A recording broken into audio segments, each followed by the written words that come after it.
I'm sure by now some of you have played or heard of Furi, released earlier this July.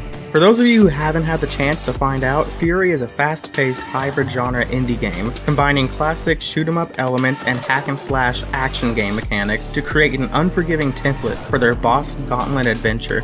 Playing the role of Raiden's tanned grandpa, you must escape a prison guarded and inhabited by anime supervillains, with your only guidance being that weird rabbit dude from Donnie Darko. The story is cryptic, surreal, and bleeds mystery. But that's not really what makes this game so interesting. Furi is worth mentioning because of its approach to challenge and willingness to borrow Japanese game design elements.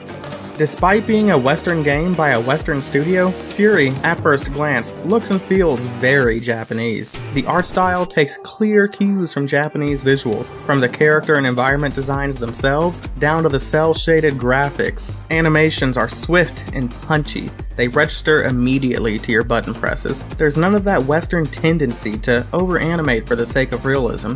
The gameplay itself grants the player an immense amount of freedom to freestyle. Attacks are mostly non-committal. Almost every move can be cancelled or chained. Challenge progresses at a rapid, unforgiving rate, and there's a very clear risk-reward dynamic between every action you or the enemy boss performs. There is no traditional blocking, only parries, and the only ways to regain health are either through these parries, destroying green health bullets, or taking away a life bar from the boss. If the player wishes to remain healthy, he must put himself at constant risk, elevating the tension he feels throughout the fight. The game is composed of boss fights, and only boss fights. Not quite the way Shadow of the Colossus does it, but close enough to draw the parallel. Not only are these showdowns fast-paced and ever deadly, they are also endurance runs. Bosses can easily take longer than 10 minutes to defeat, demanding constant vigilance from the player. Bosses operate in phases, usually around 5 or 6 of them, and each phase is distinct from the last. Bosses usually start out using limited projectiles and defensive melee attacks, but as the fight rages on, they can switch from aggressively rushing you down with constant melee attacks, forcing you to parry, or they can maintain distance and simulate a bullet hell, forcing the player to constantly dodge and choose between firing back one bullet at a time or daring to make the dangerous approach for more damage through charged sword strikes. These aren't your run-of-the-mill bullet hells either. The different patterns and traps each boss can employ draw a very unique firing style for each individual. The Time Stop Afro Man absolutely fills the screen with projectiles and then uses his time abilities to manipulate their trajectories. Green Big Daddy fires lasers in strange patterns such as curves and uses grids to try and trip you up and make you get hit by his attacks. The Man with the Shield will use his abilities to shorten and shrink the ring, forcing you to get closer to him, which is right where he wants you. The Angel will sit in the middle of the ring and shoot out constant waves of energy and projectiles and even send lightning strikes down from the sky, forcing you to dance between all corners of the stage. Bosses can even manipulate the player's perspective of space and time, forcing hide-and-seek style stealth duels or time-stop dodge-a-thons. These bosses also change and evolve their movesets in organic ways, undergoing visual transformations to signal these changes. What Furi lacks in volume, it makes up for in variety and sheer depth. The player never feels restricted to one approach, no. Rather, Furi has designed a simple yet effective toolbox, a Swiss Army knife moveset that always leaves the player with more than one viable option. You are constantly mobile while playing, with access to infinite dashes and the freedom to charge attacks during these dashes, if your fingers are up to the task. There are only 2 qualities Furi expects and demands from the player.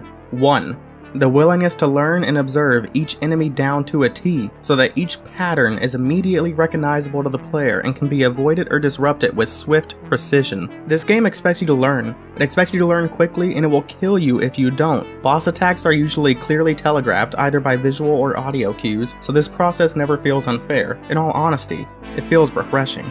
2. The game expects a reasonable amount of reflex skill and precision in regards to the combat. While not as extreme as, say, Ninja Gaiden, Furi does not forgive slow fingers or careless movement. Well-timed parries are your main source of health, well-timed charge punishes are your main source of damage, and slacking on either will quickly see you dead. Furi respects the player's intelligence and reflexes in a way that has become increasingly rare in this generation, and that's the true reason I have fallen in love with this game. This strict environment forces the player to discover optimal strategies at the fastest rate they can manage. Every section being a boss fight means a constant and steady escalation of difficulty, so this tension is present from beginning to end. The only reprieve the player gets between fights are these brief walking segments between each one. Under normal circumstances, segments like these piss me off, I won't lie, but in Furi, these breaks were almost necessary to regain your composure as you prepare for the next daunting challenge. The game takes this chance to slip you a little story exposition and impress you with its striking environments. If the player doesn't wish to participate in these segments, he can simply turn on auto walk and allow the game to put you through the fastest possible route to the next boss. Furi is a rare treat, an indie game that delivers on both substance and style, a Western game displaying heavy Eastern influence, a modern game that immediately challenges the player and respects his capacity to learn and adjust. The game's brevity keeps it from overstaying its welcome, and the boss fight only level design keeps the combat from growing stale too early. The only two complaints I can rail against this game are the occasional boss fight that lasts entirely too long, and the rare moment when a walking segment overstays its welcome. Aside from that, I have nothing but praise to give for this game, and respect for every decision made while designing the game's core gameplay loop. Furi is the kind of game that gives back the more you feed into it, that rewards you more with each ounce of effort poured in. It plays like a game out of a time capsule, harkening back to classic game design methods. It makes me remember just how much fun games can be.